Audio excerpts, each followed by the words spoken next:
Hello, I am Lois Letchford, author of the book Reverse to Memoir and Literacy Problem Solver.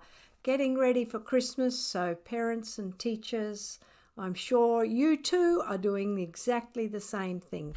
And because we're getting ready for Christmas, I thought it would be lovely to share a recipe with you. Why a recipe? Because by doing things we create meaning for students, particularly for the most vulnerable students. We create meaning, we're asking children to read, we're asking them to connect the reading with the real world, and therefore making meaning of all that we are doing.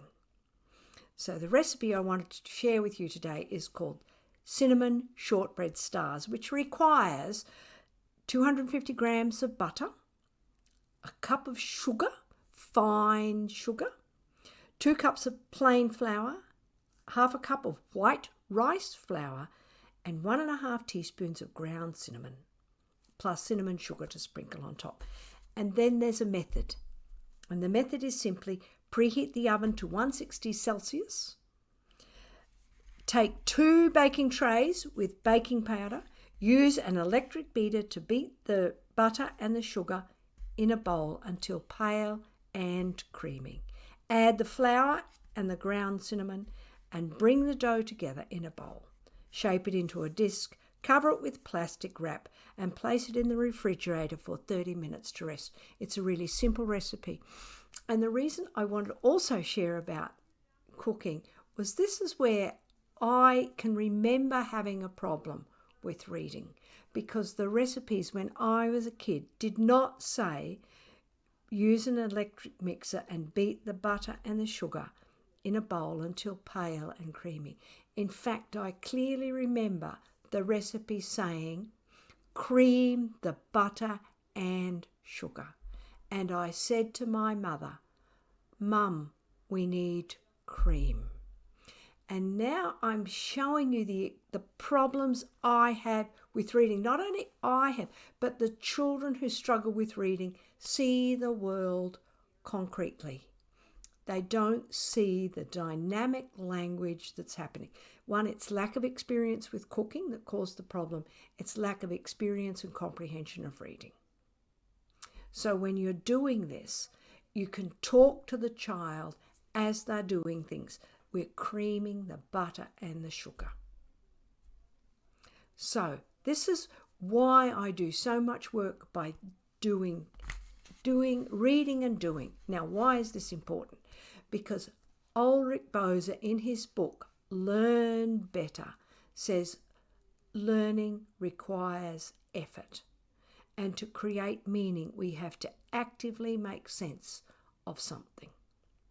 And that's exactly what I did way back then, and it's interesting what sticks in your mind.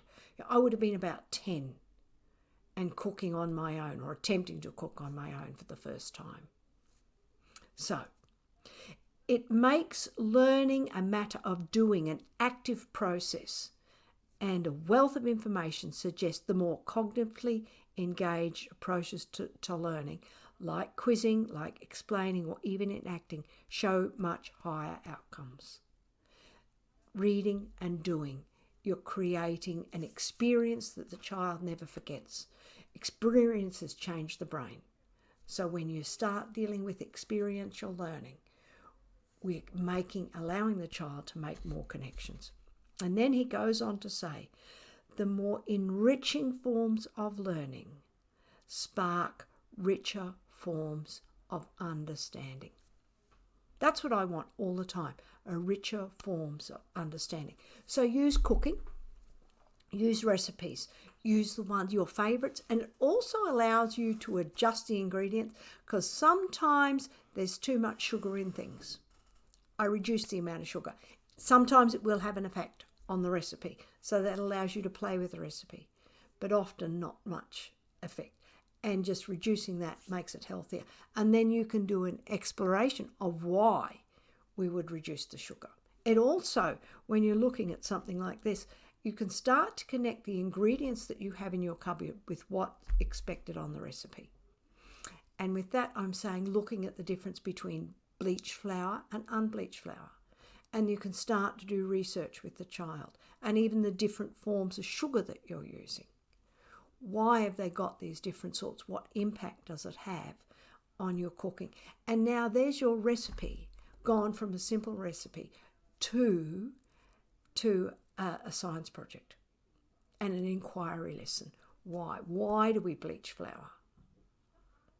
Why should we use unbleached flour? And as I'm telling you here, I'm saying use the recipe from scratch. Create the recipe from scratch, if you can, rather than use just a box. A box is just a matter of undoing the packet, stirring it, and off you go.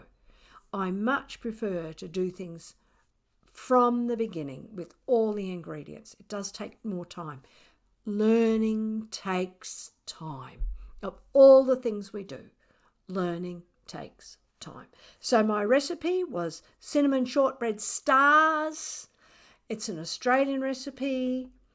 And then it goes on to say, step 2, it's roll out the dough on a lightly floured surface on a 3 using a disc. Then use a star-shaped cutter, or you can use a whole variety of cutters, and place on line trays, lightly sprinkle with cinnamon sugar, and then bake. Swap the trays throughout the cooking for the 12 to 15 minutes, and then set aside, letting it to cool. So enjoy the Christmas season. Cook, enjoy it, encourage children to read.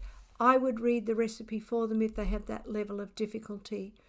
Work with kids. Talk to them as you are baking, because you're giving them the language that they need to help connect between all of the areas that we need to become a skilled reader. And my goal is always to have students become skilled readers.